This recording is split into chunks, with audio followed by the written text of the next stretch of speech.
El conflicto, bueno, es un conflicto que básicamente hay que recordar que tiene varios años. Es un conflicto en el cual, si recordamos, en los años 70 también es una situación lamentable en la cual Irán detuvo a algunos funcionarios o militares estadounidenses y eso generó una tensión hace 25 o 30 años. Ahora bien, ahora la situación es distinta porque aparentemente el argumento utilizado por el presidente fue de que iban a atentar o iban a generar algunas acciones violentas contra bases militares o contra militares de Estados Unidos, ¿no? Entonces, básicamente ese es el argumento. La sociedad de Estados Unidos así está como un poco dividida acerca de esta situación y sobre todo porque el hecho es un hecho bastante radical, el hecho de asesinar a un general iraní importante dentro de la estructura militar. Y bueno, es relevante. Ahora bien, las consecuencias aparentemente han sido gestionadas de manera muy adecuadas, en este caso por Estados Unidos, porque no hemos visto acciones violentas o una respuesta mucho más graves. Es una situación particular que refleja la capacidad del poderío que tiene Estados Unidos en la coyuntura actual y particularmente ahora con un candidato, bueno, un presidente candidato que tiene una visión muy pragmática de las relaciones internacionales y sobre todo que en la coyuntura actual en la cual está sujeto a un juicio político, aparentemente lo quiso utilizar como una estrategia para desviar un poco la atención de la situación política que caracteriza a Estados Unidos. Hay dos elementos o dos críticas fundamentales que hace en ese caso la Cámara o el Congreso, liderado en ese caso por los demócratas. Uno de los argumentos es el tema de la usurpación del poder, el otro tiene que ver con el aspecto de que llevó a cabo algunas acciones que son ilegales a partir de las cuales pretendía criticar a uno de los candidatos demócratas en disputa, ¿no? Entonces, viéndolo desde el punto de vista del equilibrio de poderes y la justicia de Estados Unidos y al margen de las consideraciones políticas, yo creo que, como lo comentaba, no va a prosperar.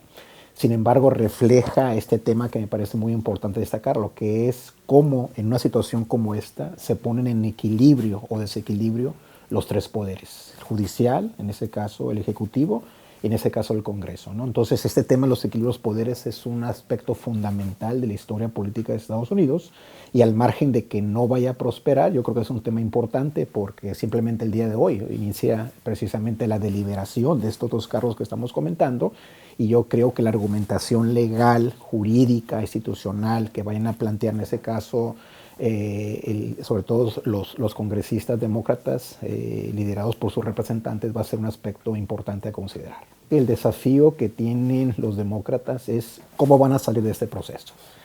Y creo que la sociedad de Estados Unidos está hasta cierto punto dividida.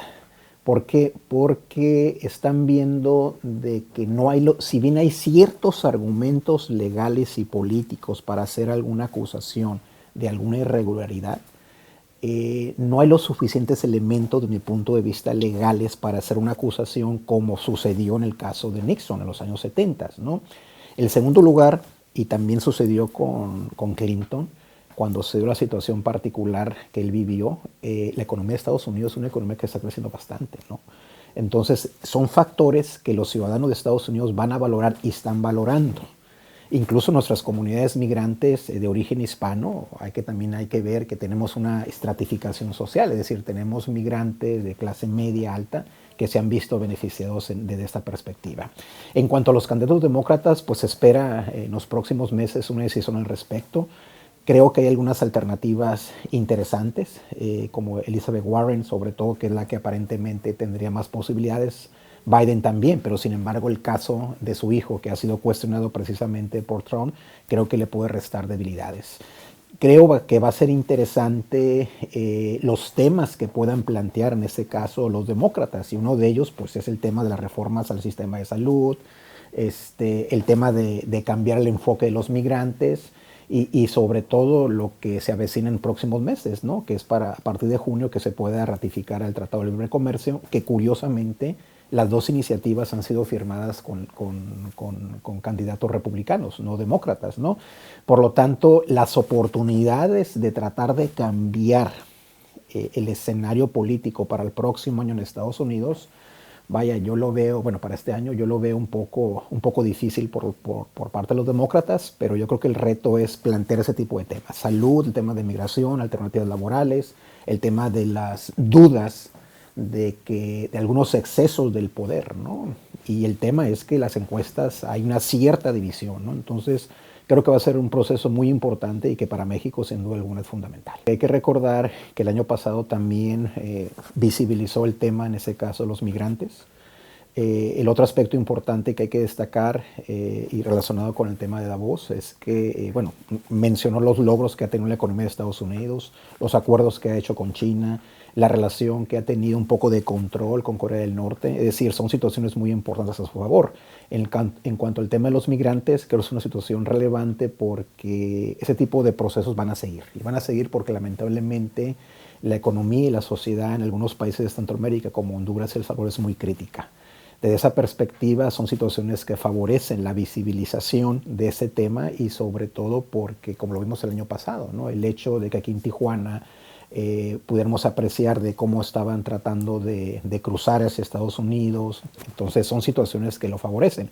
Ahora bien, aquí el reto para la relación México-Estados Unidos va en el sentido de que si bien estamos hablando de una nueva, desde mi punto de vista, una nueva cooperación en materia de migración, pues también tiene una serie de desafíos, ¿no? Y uno de esos desafíos es que, como lo comentaba, ese tipo de migraciones irregulares van a seguir. México ha planteado una iniciativa importante que es el tema del programa de desarrollo hacia la frontera sur, que implica generar alternativas laborales, de empleo, de inversión. El problema es que las capacidades de los estados centroamericanos, sobre todo Honduras y El Salvador, pues son muy críticas. Desde mi punto de vista, son iniciativas importantes, pero implican a largo plazo. Ahora bien, Estados Unidos también le apuesta a este tipo de iniciativas, pero ellos favorecen más el tema de seguridad. Es decir, vamos a controlar el tema de las fronteras para que no crucen los migrantes y sobre todo tratar de reducir el papel de los traficantes, ¿no? Entonces aquí el reto mexicano en el corto plazo va a ser cómo trata de convencer y negociar con Estados Unidos para que realmente se involucre o puedan canalizar mejores recursos y sobre todo, insisto, que los estados centroamericanos asuman mayor responsabilidad, menos corrupción, más capacidades institucionales, entre otros temas. Hay que recordar que la relación con demócratas es una relación, digamos, en la cual las prioridades nacionales no cambian radicalmente. Por ejemplo, si lo vemos ahora con la revisión que hubo del Tratado de Libre Comercio, los demócratas plantean una serie de temas importantes, ¿no? Por ejemplo, todo el tema de los sindicatos, el tema de las negociaciones ambientales, el tema de la posible certificación de algunos procesos en algunas empresas mexicanas, fueron propuestas en ese caso de los demócratas y desde mi punto de vista yo creo que son propuestas importantes porque en el fondo tienen que ver en mejorar la calidad de vida, en ese caso de la mano de obra mexicana.